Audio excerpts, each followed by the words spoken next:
main control panel with several knobs. 2 buttons marked Marsh and Arrête are faded with use. It seems to control the large crane above. A container is attached to its hook block. Marsh. On. Arrête. Off. With a loud grind, the crane shifts overhead, moving a massive metal container through the air.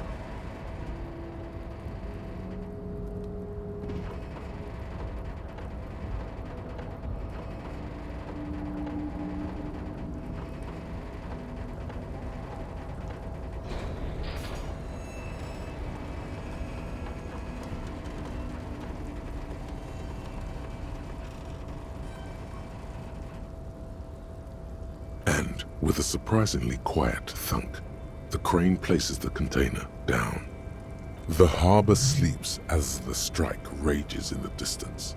The crane can rest again, now that its purpose has been fulfilled. Moving this container, of course. For this purpose it was built. For this purpose it has acted, and now it will rest. I can't see how that was worth the ruckus, except for seeing the crane in action, which I admit was satisfying. Before you stands a cargo container, just one of many in the yard. You do? Because I don't. There are 1 million containers here. Why are you fixating on this one? It's a cargo container, detective, just like all the others. We are not here to interact with containers. We are here to interview the union boss. No reply. You attempt to turn the handle, to no avail. The doors seem to be mechanically locked. To your left, the lieutenant considers your actions with some puzzlement. Despite the dirt that surrounds and trails you, a beacon of light emerges from deep within you. The door stands silent. Satisfied, detective? Try again. Just like that, you hear a click, then a rattle. Some mechanism unlocks itself inside the door. Ahoy! Come on in! You can't be serious. The man stands at the far end of the shipping container. It's hard to say anything more about him. You cannot make out any of his details, but you do feel the overwhelming presence of capital. The feeling causes all the hairs on your body to stand at attention, like soldiers preparing for review. Something's amiss. The light beams bend around his face and scatter in 1,000 directions. It seems the laws of physics do not apply here. They are suspended, distorted, and echo. Trying to visualize the physics at play is liable to give you an aneurysm. Don't think about it too hard. In the general stillness, only your tongue moves, flickering as you utter. Welcome, welcome. Not too much actually. Just pleasantly surprised to have company today. You can't hear him exactly, yet you're able to understand every word he says. It is very strange. An overwhelming hum covers everything. Voice doesn't escape from him. Now, what can I do for you, gentlemen? Who am I? Oh, I haven't been asked that question for such a long time. I don't meet a lot of people outside my circle these days. Anyhow, my name is Rustam Theodore, investor, license holder, and extremely high net worth individual. And you are? Mr. Theodore, I am Lieutenant Kim Kitsuragi of the RCM, and this is my partner. Pleasure to meet you, Harry. Public service is a noble cause. To be perfectly blunt, I inherited my fortune from my grandmother, who herself was an extremely high net worth individual back in Grad. All I did was take her fortune and invest it prudently. Believe it or not, it takes more than a bit of skill not to blow a vast fortune on sailing boats, bad choices, and unsupervised state policy. I gotta tell you, at first, being rich is a lot of work. You've got to work hard because everything's so darn expensive. You know, prices increase exponentially at this income level. But then, once you've reached my position, it's nearly impossible for me not to make money. My assets are so diversified that I'm bound to come out ahead no matter what. Some of my lower net worth friends say to me, but doesn't that take all the fun out of it? And I tell them, not really. Which one? Revachol, where I nominally reside, or Graal, where my father immigrated from, or Ildekashebro, where I've registered my shell companies? Listen, Harry, if capital and nationalism went hand in hand, there'd be no need to ask the question. States are akin to boulders in a river, slowing the free flow of ideas. Given enough time, the water will wear those boulders down. It is truly, it's almost entirely carefree. It really leaves you time to better yourself spiritually. Hey, all this talk about money has made you lose the thread. What is going on with the light in this place? That's what you need to ask him about. What do you mean? Are you talking about my chin? Oh, that's what you mean. Yes, I've heard of this effect, though I've never witnessed it myself, of course. It has something to do with our Weiss-Wiesemann coefficient.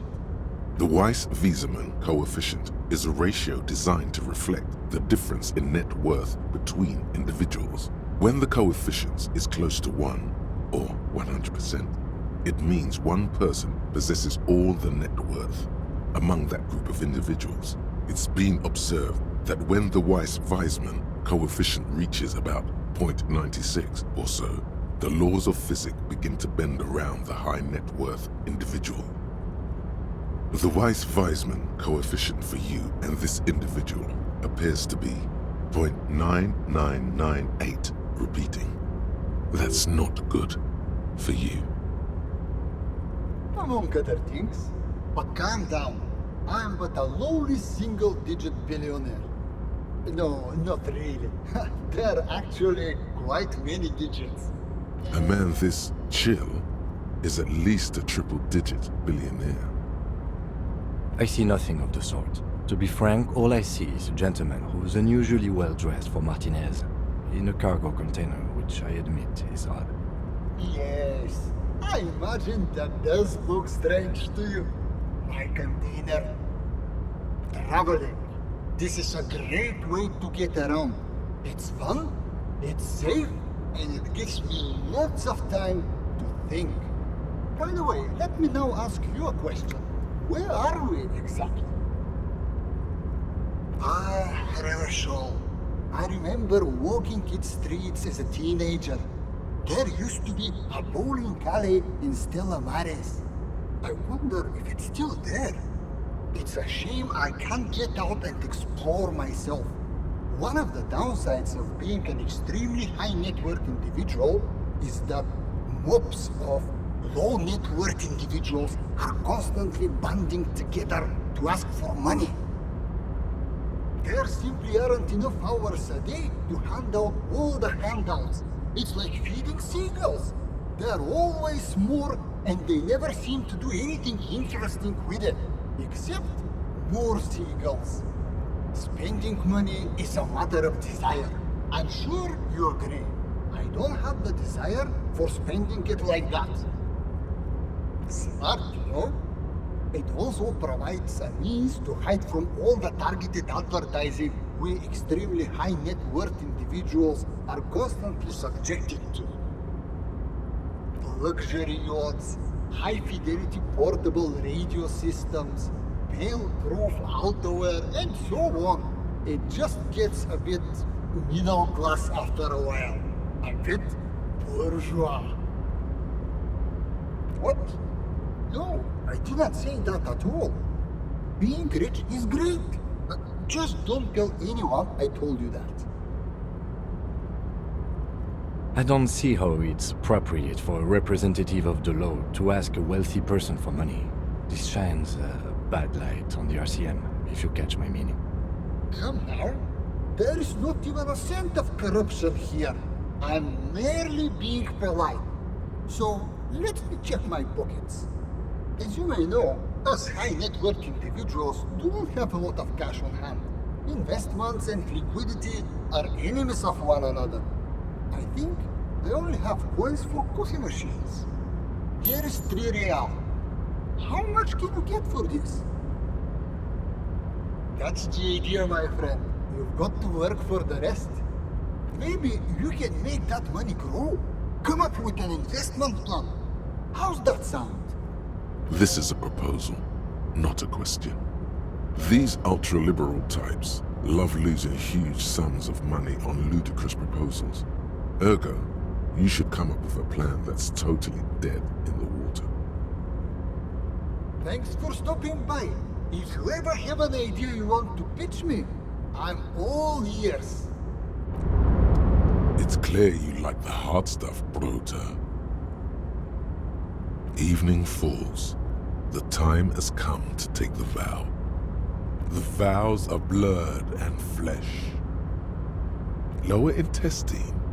The term is metabolic and circulatory system. Fascism, Brota. Many things, but it's mostly about trusting your gut. Who does your gut tell you is the source of Revachot's problems? Quit stalling, Bruiser. We're talking about the weakest, worst, most insane thing. The weak link. Yes, them, but also women. Women, men of war. You don't like them. They're insane. Their idiocy needs to be scrubbed off this world with rubbing alcohol. Woo men need to go back to the fucking kitchen. That's what fascism boils down to. The rest is also important. But the main thing is that woo men need to know their place. Stomach truth. You're having a stomach truth. Because you've said the hard things that others won't say. The good things, you've said them many times. Okay, yes, let's call it that. Good thinking. That sounds much better. Traditionalism. You like the sound of that. You're going to keep your vooz, right? Keep your vooz, Brota. There's a slow, painful growl somewhere in your intestines, knocking on your alcohol-engorged liver. It is one of betrayal and disappointment. The woman still has her eyes fixed on the photograph in her hands. In the background, the radio plays. If you want her attention, you may need to be more forceful. Where am I? Who are you? The smile on her face has disappeared, replaced by the wary aspect of a cornered beast. Never mind. I remember now. I'm still stuck in that traffic jam in the 50s. The men have small jaws and everything is made out of plastic. Why do you need plastic when you can make the world out of amber? Back in Methka, during the time of the revolution, the sidewalks and cafes are filled with the young people. I was on my way to see a new Boyadero picture starring Gabriel Buenguerro. Until you came along, that is. This is Gabriel Buenguerro. A strikingly handsome man looks straight at you, his head crowned with a wide brim hat. His hair is dark as an oil slick, and his jaw the most perfectly chiseled thing you've ever seen. This man's got a hold over her, even 50 years later. You can feel it. He was the biggest star of his day. Girls used to faint in the aisles of cinema whenever he came on the screen. And schoolboys used to memorize all of his lines. In all likelihood, it's a world that's only ever existed in her mind. Someone was. They are someone's memories, boy. What difference does it make if it's me or not? They're beautiful. That is all that matters. Beautiful and true. And they will win. They're coming for this, you know? All of this. She seems to derive some bitter pleasure from this strange thought, as if the past will one day wipe the present away, like a tidal wave approaching. I wasn't dreaming. I was there, Loman. It was early spring, and the mine behind the Black Sun had just come out. The posters were 20 meters tall. Everything was golden. While you, people, were tearing each other apart over your petty little revolution, in Methk it was a golden age. The Republic of Mesk is a massive confederation on the Isola of Muindi, the world's largest state by territory. It's a petrostate, a constitutional monarchy, and, as of recently, an outcast due to its tilt to the far right. Why not, Harife? It's not like I have anything better to do in this hellhole. There's something off about this woman. Tell her to show you the soles of her boots. Maybe she was at the hanging somehow. Diamonds? Of course not. But wouldn't it be marvelous if I was? Whatever stupid things they put in the lorry, I imagine. I quit concerning myself with that a long time ago. Besides, I don't drive the lorry for the cargo, if you know what I mean. Then it's contraband, Loman. What? Do you want to take an old woman in? Be my guest. Lock me away like Bad Hand Hermenegildo. Bad Hand, Hermenegildos's bad hand, strangled 300 people. What can I say? Some people just really like strangling people. Of course not. To truly understand the boyadero, you need to listen to On the Western Plain. The boyadero, Boya for short, is a cowherder from upstream Magritte, the great steppes of northern Mesk. People like Manana at the gates have turned it into an ideology of sorts. It's an old ballad about a young girl who falls in love with a daring boyadero. He promises to marry her as soon as he returns from the Western Plain. Of course not. The boyadero returns from the Western Plain a changed man. One night, as he and his beloved are out walking along the river Magritte, she pleads with him to give up his riding and settle down. In the background, you can hear the orchestra swell as the screen fills with the maiden's imploring eyes. So the boyadero strangles his beloved and throws her body in the Magritte. Then he rides off, because the Western Plain is calling to him.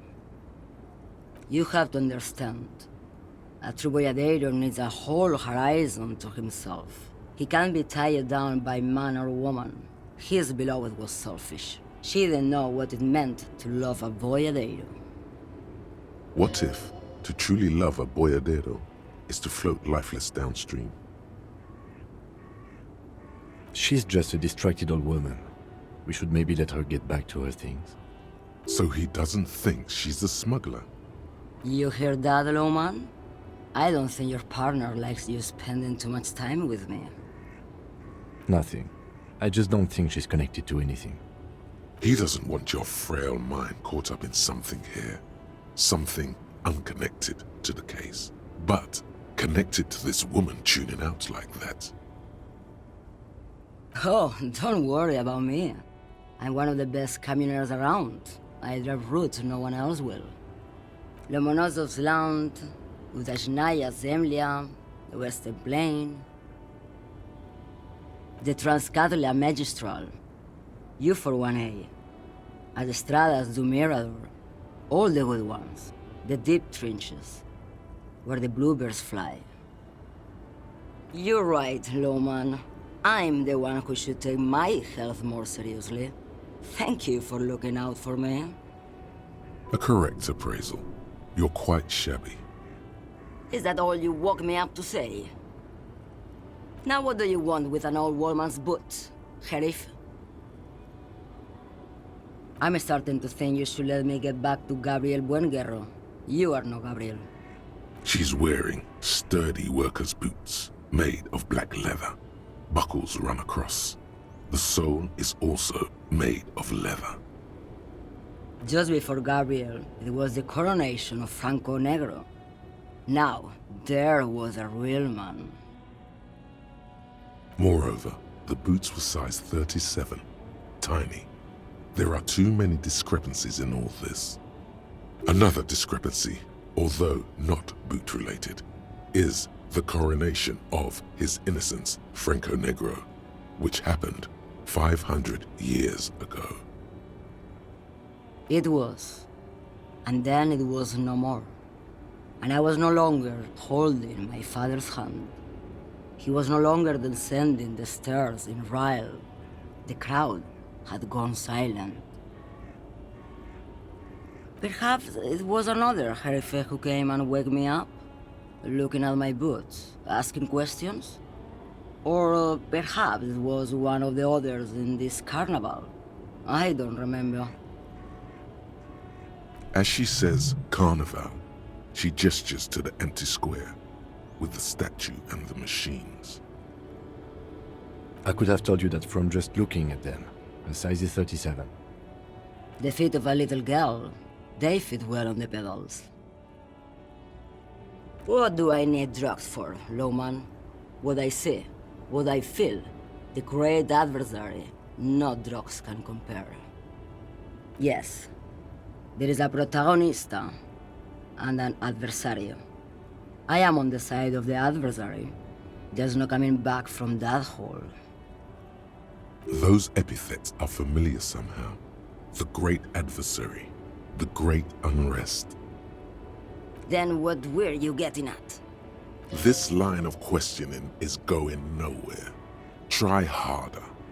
Maybe if she thought you're corrupt. Who the fuck is Irat? Ah, and what do I care about the union boss? He's no Gabriel, he's no Franco Negro, he's not even Hermenegildo the Hunt. Maybe, probably not. Makes no difference to me either way. Just this month I made half a dozen trips from Saramiriza to Grat, on the U41A. What do you think they take from Saramiriza to Grat, Lowman? No, Lowman, diamonds. Easy is the skinny man who thinks he's a poet. Never trust a poet. Also, he's the only one I can see from here. That's correct. There is no visibility of any of the others. Diamonds are good for you, Lowman. You should try them sometime. Make yourself pretty like Eva de Zoras. Where do you want me to go? This isn't so bad. I can listen to music, or the seagulls. Look at all the colors and the futures of this world. It's a good palate cleanser, this jamboree. Or I can just relax and let my mind carry me back where it will, to the Great Plains. I think we're done here, no? Yes, go. Enough jamboree. I need to get back to Mesky. You see a young man on a balcony nursing a cigarette. His eyes have been following you for a while. Not looking for any trouble, officer. I don't want to be seen talking to the gendarmerie, if that's okay. I just want to finish my cigarette. Don't let him go. This could be your witness. The balcony has a great view of the whole thing. Is it really that important? Like a nervous cat, he keeps stealing looks at the neighboring windows. All right, but make it quick. Once I finish this cigarette, I have to run. My name? My name is Martin Martinez. That's definitely not his real name. No, of course not. Could you please lower your voice? Ask him again. I can tell that you finally got him down. Thank you. It was quite a disturbing sight, even by Martinez standards. What were you doing last Sunday? Oh. You already asked me that, didn't you? Wait, Is someone else investigating the lynching? No, not you two. Some more muscular type. And when did you speak to this more muscular gentleman? Last week? I don't know. Look, He's an actor declaiming a soliloquy. See how you hang on his every word? You didn't answer the question. What were you doing last Sunday? I had a friend over. It was my Sunday friend. Makes sense. Friends are nice on Sunday. You don't have to work. You can just spend time with pals, watching rugby and drinking beer. He doesn't reply, gesturing no with his cigarette. In the neighboring windows, you can see faint reflections of his silhouette, all from different angles. And I really need to finish this cigarette. But he hasn't left yet. No. We won't. Now, if you'll excuse me, I really need to get going. This isn't the place or time for questions. Who knows who might be watching from the distance, hidden behind the curtains? For a moment, the man on the balcony seems almost vulnerable. Something moves in the depths of his feline eyes, compassion and a hint of understanding. I am sorry, but I really don't have the information you're looking for. But hold on, what's that? For a split second, his hand lingers, as though gesturing towards a stone placed right next to the front door. It's a sign. Good luck with the investigation.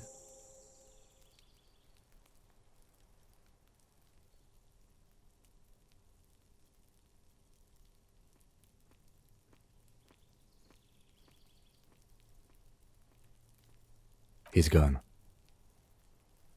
No point in running. Tenements like these often have multiple exits. If he doesn't want to talk to us, then he'll know how to hide himself. He could be a witness. Him or his Sunday friend. Either way, we need to look into that muscular type who's asking about our case. He did leave us a sign. Did you see that? He wanted to draw our attention to that stone right over there. If we find a way inside the building, we can ask around for his apartment.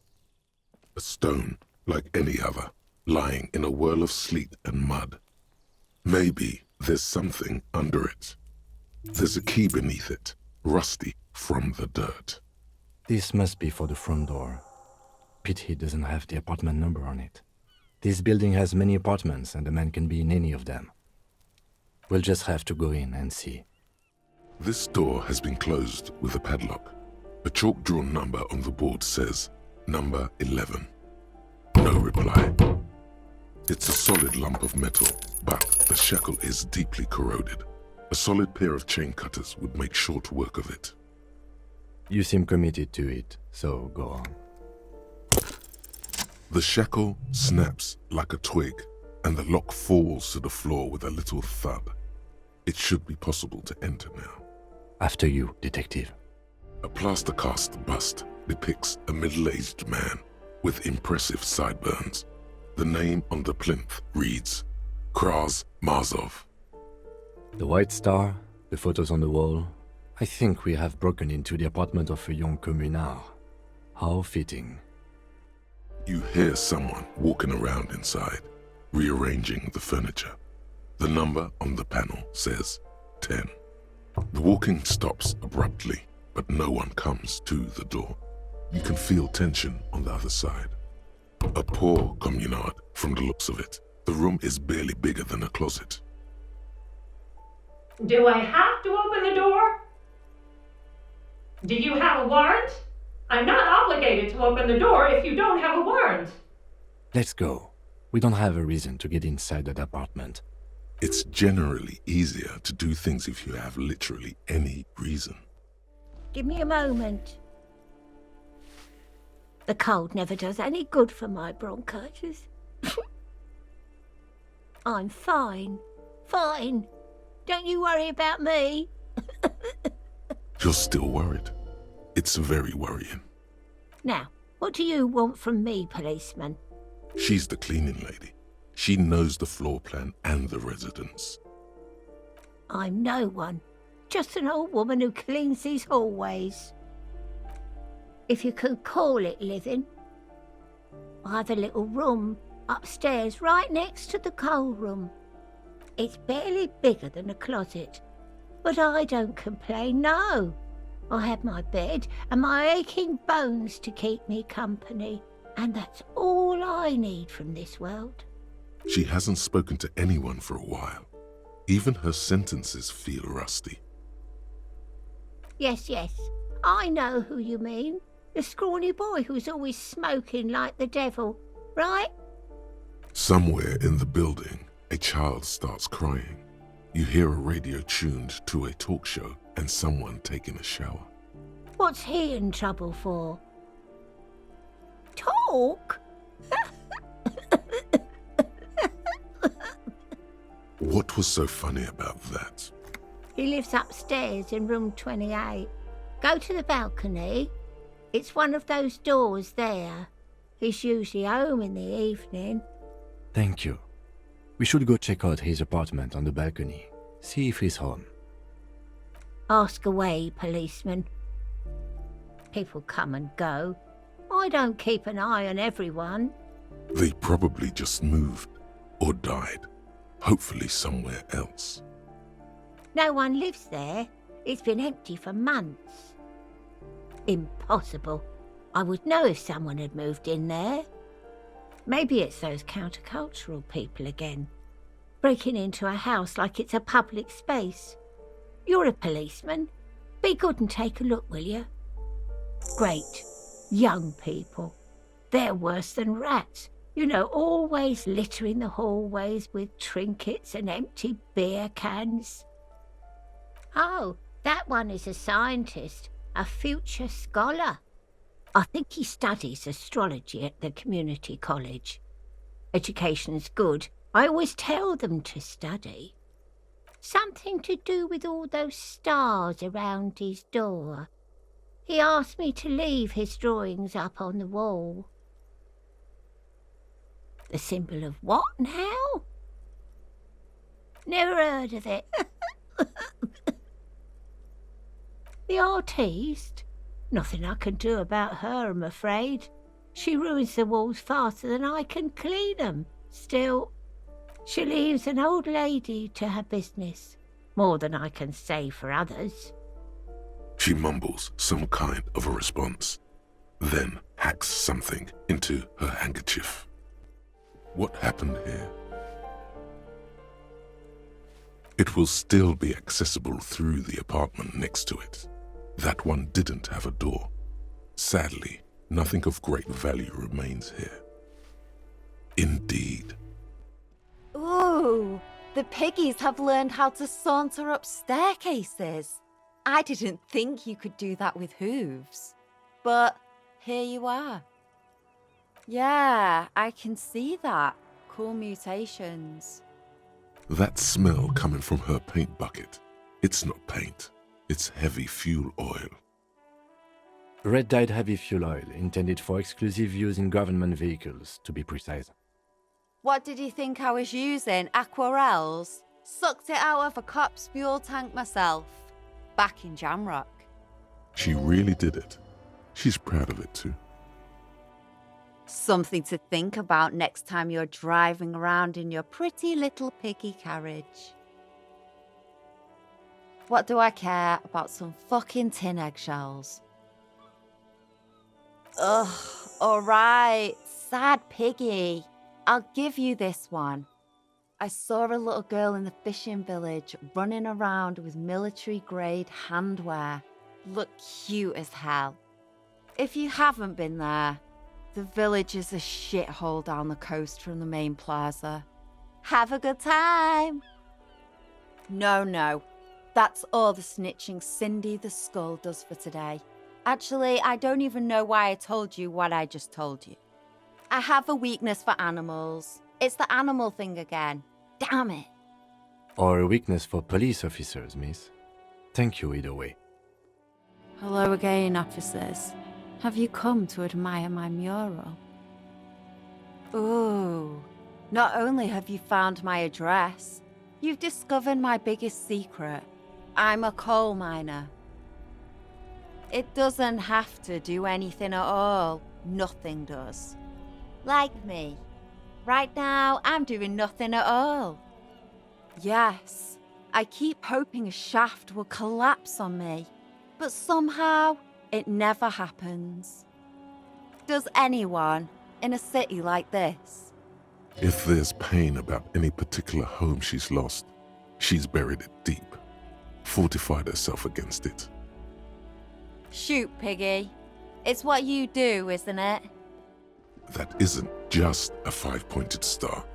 It's an inverted white pentagram cradled in a wreath of antlers, the iconography of communism, in other words. I'll keep my armistice handy, detective. He doesn't actually reach for his gun. The star and antlers was developed in the 6th decade of the last century and quickly adopted by Mazov and the communards during the revolution. Even today, half a century after, the star and antlers retains the ability to evoke hope, disappointment, and fear in equal measure, to symbolize the toppling of the old order. Also, some social democrats were already using it, because white is the color of peace. Nothing at all yet. Right now, it's just meaningless shapes on a wall. This door is made of metal and appears to be reinforced. Someone here really values their security. Number 28. This is where the cleaning lady said the smoker on the balcony lives. Let's see if anyone's home. Knock on the door. No one answers. Looks like the young man we are looking for isn't home. I think our best chance to catch him is in the evening. We should return tomorrow after we have finished with our day's work. How about 9 p.m.? Sound good? The smoker on the balcony. This is why we're here, right? He might know something about the murder. So tomorrow 9 p.m.? Suddenly, he's a little worried about your memory. Don't worry. It's mostly all still here. You can remember things. You got this. Tomorrow, 9 p.m., right here. Apartment number 28. Good, let's go. Damn. Turns out it's quite tricky finding someone in a big apartment building. Don't worry. You'll get him. Remember, tomorrow. He's probably gone for today. You take the legal documents out of the envelope. A 12 to 40 month construction period and the zoning plan in the addendum. The youth center cuts into the ocean like the bow of some great modern ship. Apparently, it's going to cover most, if not all, of the street and the square between the existing houses. It's 3 stories tall.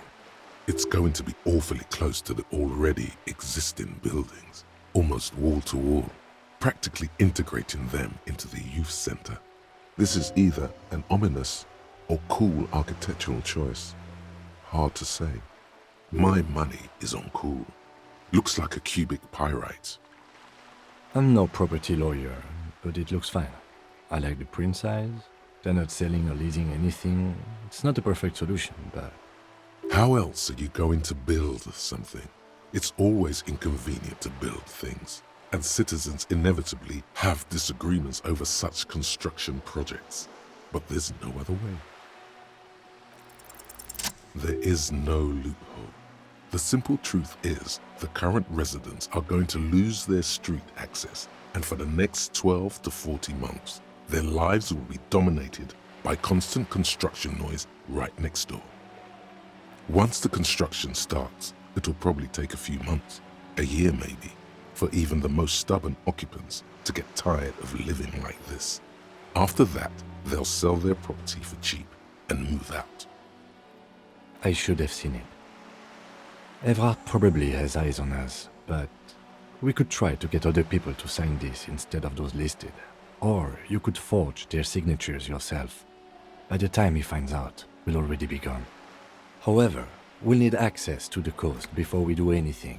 Evrard won't believe you got villager signatures if you can't even get to the village. You can try a forgery as soon as we can cross the waterlock. The clowns are still hanging around. What is it now?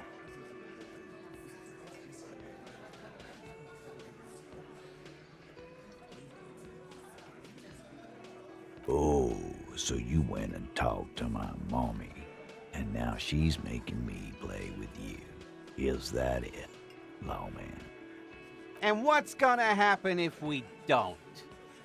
You gonna go and tell on us? Yeah, I heard him. Now fuck do you think I'm doing here? You'd have your ass handed to you if it wasn't for the boss man's word. Let me state this very clearly, capo. Hello, officer. I'm Titus Hardy, and these are my boys. Hardy boys. How may we assist you? Explosive laughter follows. To his men, Titus Hardy is a golden god. They want to laugh at his jokes even before they leave his lips. This guy is a born leader. But having Everard back you up like that did seem to have some effect. Smart boy. You go do that.